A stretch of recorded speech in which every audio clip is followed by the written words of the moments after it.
Hi students, இப்போ நம்ம பார்க்கக்கூடிய ரொம்ப முக்கியமான ஒரு video class 12 physics government school and matriculation school Tamil medium and English medium ஸ்டூடெண்ட்ஸ்க்கான முக்கியமான வீடியோ. எக்ஸாம் ஹால்ல வந்து பேப்பர் பிரசன்டேஷன் எப்படி இருக்கணும், அதே மாதிரி வந்து டைம் மேனேஜ்மெண்ட், ஒவ்வொரு क्वेश्चनுக்கும் நம்ம எந்த மாதிரி டைமை வந்து யூட்டிலைஸ் பண்ணணும். ஸோ ரொம்ப ரொம்ப முக்கியம். ஸோ அதான் பார்க்க போறோம். ஸோ இந்த விஷயத்த முதல்ல தெரிஞ்சுக்கோங்க. கொஸ்டின் செலக்ஷன் இல்லையா, நம்ம செலக்ட் பண்ணக்கூடிய கொஸ்டின் வந்து ரொம்ப தெரிஞ்ச கொஸ்டினா இருக்கணும். ஆன்சர் வந்து ஷார்ட்டா இருக்கக்கூடியதா இருக்கணும். அப்பதான் வந்து மிஸ்டேக்ஸ் கம்மியா இருக்கும். அது மட்டும் இல்ல, மார்க்ஸ் ஸ்பிளிட் பண்ணி போடும்போது வந்து பல்கா போடுவாங்க. ஓகே, அது மட்டும் இல்ல வந்து நமக்கு டைமும் வந்து சேவ் ஆகும். அதனால சிம்பிள் கொஸ்டின்ஸை வந்து சூஸ் பண்ணணும். டயக்ராம் வந்து கொடுத்துருக்காங்க அப்படின்னா கேட்கறாங்க அப்படின்னா நம்ம டயக்ராம் வந்து ஃபர்ஸ்ட் டிரா பண்ணும்போது நீட்டா டிரா பண்ணணும். பென் யூஸ் பண்ணக்கூடாது. பென்சில்ல டிரா பண்ணி பென்சில்ல வந்து என்ன பண்ணுங்க, லேபிள் பண்ணுங்க. இப்போ ஃபார் எக்ஸாம்பிள் வேண்டிகிராஃப் ஜெனரேட்டர் கேட்கலாம், இல்ல சைக்ளோட்ரான் கேட்கலாம், இல்லையா microscopic model of an electric current. இந்த மாதிரி கொஸ்டின்ஸ். அதே மாதிரி செக்கிங், ஃபைனலா வந்து செக் பண்றது ரொம்ப ரொம்ப முக்கியம். சில நேரம் நல்லா கஷ்டப்பட்டு எழுதியிருப்போம், கொஸ்டின் நம்பர் மாத்தி போட்டிருப்பீங்க, இல்ல தவறுதலா புரிஞ்சுக்கிட்டு தப்பான கொஸ்டின் ஒன்று எழுதியிருப்பீங்க. ஸோ அதெல்லாம் வந்து நீங்க செக் பண்ணாதான் தெரிஞ்சுக்க முடியும். ஸோ ஓகே, இதை மைண்ட்ல வச்சுக்கோங்க. சரி, இப்போ நம்ம விஷயத்துக்கு போயிருவோம். ஹால்ல வந்து பிரசன்டேஷன் டிப்ஸ் பார்க்க போறோம். இப்போ ஆக்சுவலா வந்து பாத்தீங்கன்னா நமக்கு வந்து exam time 3 hours and 15 minutes. அதாவது எக்ஸாக்டா வந்து 9:45 எல்லாம் வந்து எக்ஸாம் ஹால் போயிருவீங்க. காலையில 10 o'clock இருந்தா நமக்கு வந்து இந்த டைம் ஸ்டார்ட் ஆகுது. ஏன்னா கரெக்டா 10 o'clock வந்து உங்களுக்கு வந்து கொஸ்டின் பேப்பர் வந்து டிஸ்ட்ரிபியூட் பண்ணுவாங்க. அப்ப இந்த 15 minutesல வந்து 10 minutes இல்லையா question paper. So question paper distribute பண்ணக்கூடியது. இந்த 10 minutesல வந்து நீங்க என்னென்ன கொஸ்டின்ஸ் வந்து எழுத போறீங்க, அதுக்கு ஆன்சர் பண்ண போறீங்க அப்படிங்கறது முதல்ல சூஸ் பண்ணிக்கணும். இல்லையா 6 2 மார்க்ஸ் இருக்கணும், அதுல ஒரு கம்பல்சரி. 6 3 மார்க்ஸ் இருக்கணும், அதுலயே ஒரு கம்பல்சரி. 5 மார்க்ஸ் எழுதணும், அப்புறம் 15 1 மார்க்ஸ். ஓகே, சோ அதை வந்து முதல்ல செக் பண்ணிக்கோங்க, நோட் பண்ணி வச்சுக்கணும். எதையுமே டிக் பண்ணிடுறாங்க கொஸ்டின் பேப்பர்ல. அப்புறம் வந்து இப்போ 10 minutes, இப்போ கரெக்டா வந்து 10 o'clockல இருந்து 10 to 10 AM வரைக்கும் கொஸ்டின் பேப்பர். அடுத்து எக்ஸாக்டா வந்து 10:10ல இருந்து 10:15 AM வந்து பாத்தீங்கன்னா ஆன்சர் ஸ்கிரிப்ட். சோ இதை டிஸ்ட்ரிபியூட் பண்ணுவாங்க. அந்த 5 minutesல வந்து ஃப்ரண்ட் பேஜ்ல வந்து புக்லெட் சீரிஸ் ஏன ஏ பின பி போட்டுக்கணும். செகண்ட் பேஜ்ல வந்து டிக் பண்ணணும். ஃப்ரண்ட் பேஜ்ல இருக்கிற பர்டிகுலர்ஸ் எல்லாத்தையும் ரீட் பண்ணிட்டு உங்களுடைய சிக்னேச்சர் போட்டுக்கணும். ஓகே, சோ இது இந்த 5 minutes. அப்படி 10:15 வரைக்கும் முடிஞ்சு. 10:15க்கு முன்னாடி நம்ம ஸ்டார்ட் பண்ண முடியாது எக்ஸாம்.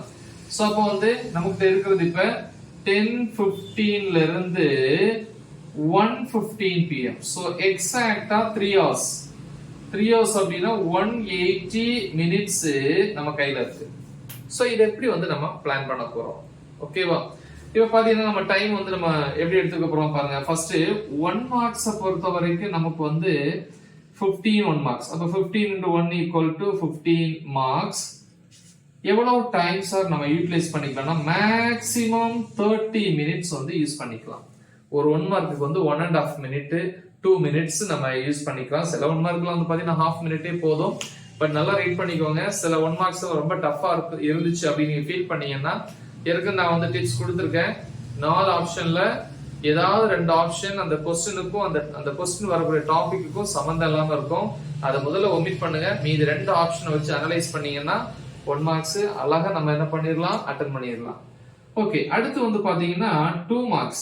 2 marksல வந்து பாத்தீங்கன்னா 6 questions, அதாவது 5 எது வேணாலும் அட்டன் பண்ணலாம், 1 கம்பல்சரி. அதான் 5 plus 1 மொத்தம் 9 questions.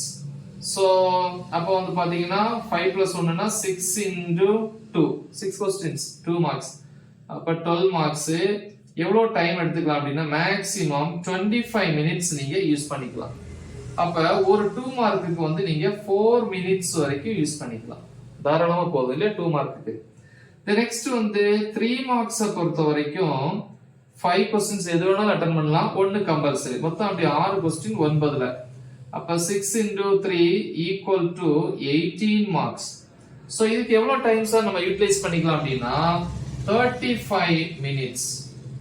அப்ப ஒரு 3 மார்க்குக்கு எவ்வளவு நேரம் அப்படின்னு பாத்தீங்கன்னா கிட்டத்தட்ட 5ல இருந்து 6 minutes வரைக்கும் நீங்க யூஸ் பண்ணிக்கலாம். இந்த நெக்ஸ்ட் வந்து பாத்தீங்கன்னா 5 marks. 5 மார்க்ஸ்ல வந்து பாத்தீங்கன்னா 5 கொஸ்டின்ஸ் either or choice அப்படினா இது அல்லது அது அப்படினு கொடுத்திருப்பாங்க. அப்ப 5 into 5 is equal to 25 marks. Maximum நீங்க 75 minutes. அப்போ ஒரு क्वेश्चனுக்கு வந்து பாத்தீங்கன்னா 15 minutes வந்து நீங்க மேக்ஸிமம் யூட்டிலைஸ் பண்ணிக்கலாம். அதுக்கு மேல நீங்க டைம் எடுத்துக்க கூடாது. இப்ப பாத்தீங்கன்னா 75 35 அப்படினு பாத்தீங்கன்னா 110 135 165. அப்போ 180 மினிட்ஸ்ல 165 மினிட்ஸ் போயிடுச்சுன்னா இங்க 5 ரிமைனிங் 15 மினிட்ஸ், அதாவது எக்ஸாக்ட்டா 1 o'clockல இருந்து 1:15 வரைக்கும் நமக்கு 15 மினிட்ஸ் இருக்கு. இந்த 15 மினிட்ஸ் வந்து நமக்கு செக் பண்றதுக்கு. ஓகேவா? அது மட்டும் இல்ல, அதுக்கு முன்னாடி நான் சொல்லணும், இப்போ வந்து 15 1 மார்க்ஸ் அட்டெண்ட் பண்ணிருப்பீங்க இல்லையா, அதுக்கப்புறம் 16 இருந்து ஆரம்பிச்சிருப்பீங்க. 16 17 18 19 20 21 22. இப்போ இதுல 7 क्वेश्चन இருக்கு. கம்பல்சரி இத வருதுன்னு வெச்சுக்கோமே. அப்ப 7 क्वेश्चनல நீங்க வந்து என்ன பண்றீங்க, 7ஐயுமே எழுதிட்டீங்க. அப்ப எதை சார் நீங்க எடுத்துப்பீங்க அப்படின்னு கேட்டானா, ஃபர்ஸ்ட் 6 क्वेश्चंस. ஒருவேளை நீங்க 17th क्वेश्चन தப்பா எழுதிட்டீங்க, ஆனா 22 கரெக்ட், அப்ப நீங்க என்ன எடுப்பீங்க, அப்ப இந்த क्वेश्चனை விட்டுட்டு மீதி 6 क्वेश्चனை சூஸ் பண்ணுவாங்களா கரெக்ஷனுக்கு? அப்படி இல்ல, இத நீ அடிச்சிரணும். அடிச்சிட்டேன்னா இந்த 6 क्वेश्चंस அவங்க எடுப்பாங்க. சோ அதனால பாத்துக்கோங்க, தப்பா எழுதினீங்கன்னா அந்த क्वेश्चंस தயவு செஞ்சு என்ன பண்ணுங்க, அடிச்சிருங்க. இன்னும் சில ஸ்டூடண்ட்ஸ் பாத்தீங்கன்னா லாஸ்ட் பெல் அடிக்கிற டைம் பாத்தீங்கன்னா ஒரு क्वेश्चन வச்சிட்டு இருப்பாங்க. அது ஒரு 5 மார்க்கா இருந்தா கண்டிப்பா எழுதி முடிக்க முடியாது. 1 மார்க்ஸ் இருந்தாலும் சொதப்பிடுவீங்க. அதனால நான் சொல்லக்கூடிய மெத்தட ஃபாலோ பண்ணுங்க அந்த ஸ்டூடண்ட்ஸ். ஃபர்ஸ்ட் 1 மார்க்ஸ், ரெண்டாவது 5 மார்க்க முடிச்சிருங்க, மூணாவது வந்து 3 மார்க்ஸ் முடிச்சிருங்க, லாஸ்டா 2 மார்க்ஸ். ஏன்னா லாஸ்ட் மினிட்ல ஒரு 2 மார்க் பெண்டிங் இருந்துச்சு அப்படின்னா நம்ம மனநிலை அப்படித்தானே இருக்கும், கடைசி வரைக்கும் எழுதிட்டு இருப்போம். ஒரு 2 மார்க் மட்டும் மீதி இருந்துச்சுன்னா அந்த ஒரு நிமிஷத்துல ஈஸியா என்ன பண்ணிடலாம், எழுதிடலாம். ஓகே, சோ இந்த மாதிரி ஃபாலோ பண்ணுங்க.